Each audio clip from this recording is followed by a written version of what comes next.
नमस्कार। आज हम फ्लिप फ्लॉप पढ़ेंगे। फ्लिप फ्लॉप एक तरह के सीक्वेंशियल सर्किट होते हैं, इसलिए सबसे पहले हम यह देख लेते हैं सीक्वेंशियल सर्किट क्या होते हैं। सीक्वेंशियल सर्किट कॉम्बिनेशन सर्किट से किस प्रकार डिफरेंट होते हैं। कॉम्बिनेशनल सर्किट में जो आउटपुट होता है वह सिर्फ और सिर्फ इनपुट की प्रेजेंट वैल्यू पर ही डिपेंड करता है। यदि इस डायग्राम में मैं मेमोरी एलिमेंट को हटा दूं तो यह सिंपल कॉम्बिनेशनल लॉजिक सर्किट है जिसमें आउटपुट सिर्फ इनपुट पे ही डिपेंड करता है, उसकी प्रेजेंट वैल्यू पर ही डिपेंड करता है। जैसे कि encoder, decoder, multiplexer, half adder, full adder, ये सारे क्या है, कॉम्बिनेशनल सर्किट्स हैं। अब यदि कॉम्बिनेशनल सर्किट्स के साथ एक मेमोरी एलिमेंट और यूज किया जाए तो यह सीक्वेंशियल सर्किट बनता है। सीक्वेंशियल सर्किट में जो आउटपुट है वह इनपुट की प्रेजेंट वैल्यू के साथ साथ पास्ट आउटपुट पे भी डिपेंड करता है।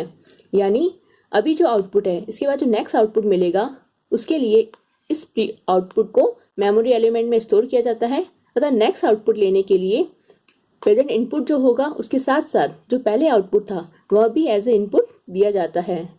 इस तरह सीक्वेंशियल सर्किट में आउटपुट जो है इनपुट की प्रेजेंट वैल्यू तथा पास्ट आउटपुट दोनों का फंक्शन होता है।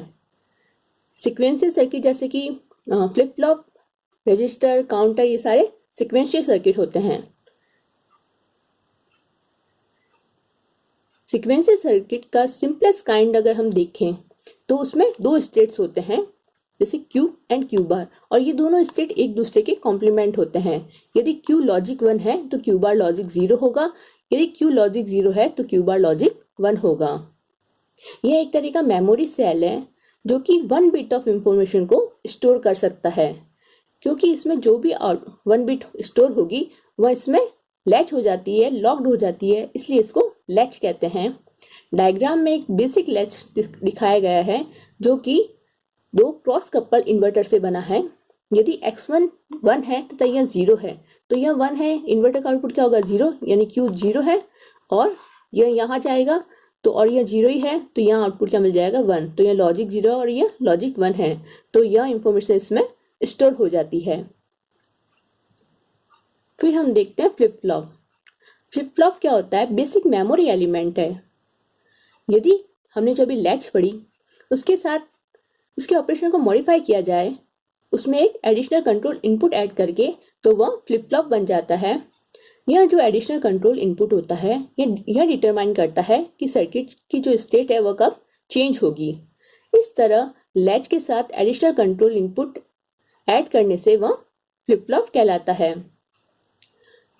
यह additional control input enable input हो सकता है या फिर क्लॉक हो सकती है।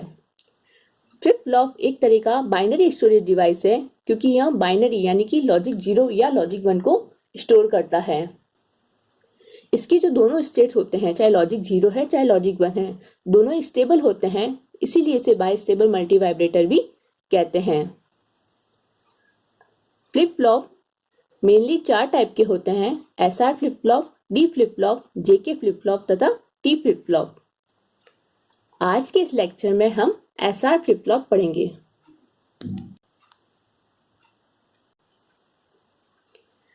ये SR फ्लिप फ्लॉप के सर्किट डायग्राम शो किए गए हैं। सबसे पहला जो है उसमें ये वाला जो पार्ट है यह बेसिक SR लैच है, जिसमें दो नॉर गेट को क्रॉसली कपल करके लैच बनाई गई है, और उसके साथ एक इनेबल इनपुट और दो एंड गेट जोड़ के क्या बनता है, SR फ्लिप फ्लॉप बनता है। और दूसरा जो सर्किट है वह केवल नैंड गेट से बनाया गया है, यह भी SR फ्लिप फ्लॉप का सर्किट है। S stand for set, R stand for reset, set reset flip flop.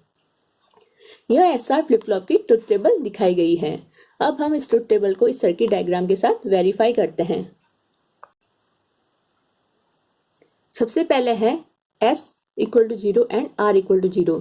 जब S भी 0 है और R भी 0 है, अब जब तक इनेबल इनपुट नहीं दिया जाएगा तब तक आउटपुट में कोई चेंज नहीं होता है।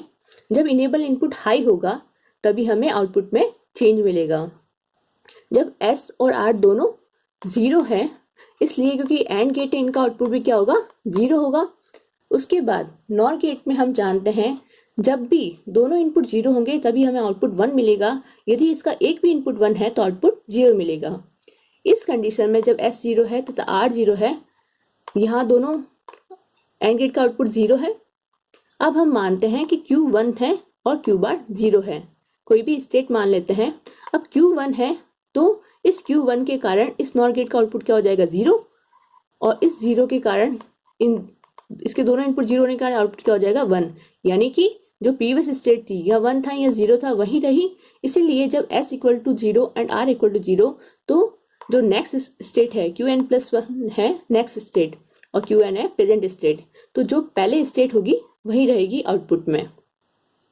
अब हम देखते हैं जब S0 है और R1 है, जब S0 है और R1 है और इनेबल इनपुट दिया गया है तो यहाँ 1 मिलेगा और यहाँ 0 मिलेगा। अब जैसे ही यहाँ पे 1 है, जैसे ही नॉर गेट का एक इनपुट 1 हुआ तो आउटपुट क्या हो जाएगा 0, और इस 0 के कारण इसके दोनों इनपुट 0 है, इसका आउटपुट क्या हो जाएगा 1। इसलिए Q क्या हुआ इस कंडीशन में 0, तो S बराबर 0 और R 1 होने पर जो आउटपुट होता है वो क्या हो जाता है 0 हो जाता है। अब नेक्स्ट स्टेट पे आते हैं, जब यह 1 है S1 है R 0 है, S1 है तथा R 0 है। S1 होने की वजह से यहाँ 1 है तथा यहाँ 0 मिलता है। जैसे ही हमें एक इनपुट 1 मिलता है तो नॉर गेट का आउटपुट क्या हो जाएगा 0, और इस 0 के कारण यहाँ का आउटपुट क्या हो जाएगा 1, यानी कि इस कंडीशन में आउटपुट क्या हो जाएगा 1 हो जाएगा। अब जब दोनों इनपुट 1 है तो यहाँ दोनों आउटपुट क्या मिलेंगे 1, और जब भी नॉर गेट का एक भी इनपुट 1 है तो आउटपुट क्या हो जाएगा 0, यानी कि Q तथा Q बार क्या हो जाएंगे दोनों 0 हो जाएंगे। क्योंकि Q और Q बार हमेशा एक दूसरे के कॉम्प्लीमेंट होते हैं तो यह जो स्टेट है वो इनवैलिड स्टेट कहलाती है। तो इस तरह हमने फ्लिप फ्लॉप की ट्रुथ टेबल को सर्किट डायग्राम के साथ वेरीफाई किया। अब है SR फ्लिप फ्लॉप की कैरेक्टरिस्टिक टेबल, यानी कि जो इस सर्किट की नेक्स्ट स्टेट होगी वह जो इनपुट है S तथा R तथा जो प्रीवियस इनपुट है प्रीवियस आउटपुट है Qn, इस पे नेक्स्ट स्टेट किस तरह डिपेंड करती है यह इस कैरेक्टरिस्टिक टेबल में दिखाया गया है। तो 3 वेरिएबल लिए हैं S, R तथा Qn, तो इसकी 8 कॉम्बिनेशन है। हर कॉम्बिनेशन के लिए हम नेक्स्ट स्टेट की वैल्यू क्या होगी यह देखते हैं। सबसे पहले जब S और R दोनों 0 है तो क्या होता है आउटपुट क्या होता है, जो प्रीवियस स्टेट होती है वही होती है। इसलिए इन दोनों कंडीशन में ये दोनों 0 है तो Qn+1 क्या हो गया 0, जब दोनों 0 है तो Qn+1 1 क्या हो गया 1, जो प्रीवियस स्टेट थी वही। अब जब S 0 है और R 1 है तो आउटपुट क्या होगा, जो प्रीवियस आउटपुट डिपेंड नहीं करेगा, जब भी ये कंडीशन होगी तो आउटपुट क्या होगा 0। इसलिए इस कंडीशन में जब S 0 है तो R 1 है आउटपुट क्या हो जाएगा 0, सेम S 0 R 1 है तो आउटपुट 0, फिर है S1 है तथा R 0 है तो आउटपुट क्या होगा 1, तो S1 है तथा R 0 है तो आउटपुट 1 हो जाएगा, और S1 R 0 है तो आउटपुट क्या हो जाएगा 1, इस पर डिपेंड नहीं करेगा। और जब दोनों S तथा R 1 है तो आउटपुट क्या होता है इनवैलिड होता है। अब इस कैरेक्टरिस्टिक टेबल को यूज करके हम के मैप की सहायता से क्या निकालते हैं SR फ्लिप फ्लॉप के लिए कैरेक्टरिस्टिक इक्वेशन निकालते हैं। तो यह के मैप ड्रॉ किया गया है, 3 वेरिएबल का है S तथा R Qn। इस के मैप को सॉल्व करके हमें इस SR फ्लिप फ्लॉप के लिए क्या मिलती है कैरेक्टरिस्टिक इक्वेशन, जो कि होती है Qn+1 equal to S plus R dash Qn, R dash यानी कि R बार R का complement, and SR equal to 0। SR equal to 0 इसलिए क्योंकि इनवैलिड स्टेट में SR फ्लिप फ्लॉप एंटर नहीं करे, इसलिए जरूरी है कि यह कंडीशन सेटिस्फाई होनी चाहिए। इन तीनों केस में ये कंडीशन सेटिस्फाइड होती है। यहाँ पे क्या होता है SR इक्वल टू 1 हो जाता है, इसलिए इनवैलिड स्टेट अकर ना करें तो यह भी कंडीशन होती है। तो इस तरह हमने SR फ्लिप फ्लॉप पढ़ा और उसकी ट्रुथ टेबल को भी वेरीफाई किया और उसकी कैरेक्टरिस्टिक इक्वेशन ऑब्टेन की। Thank you.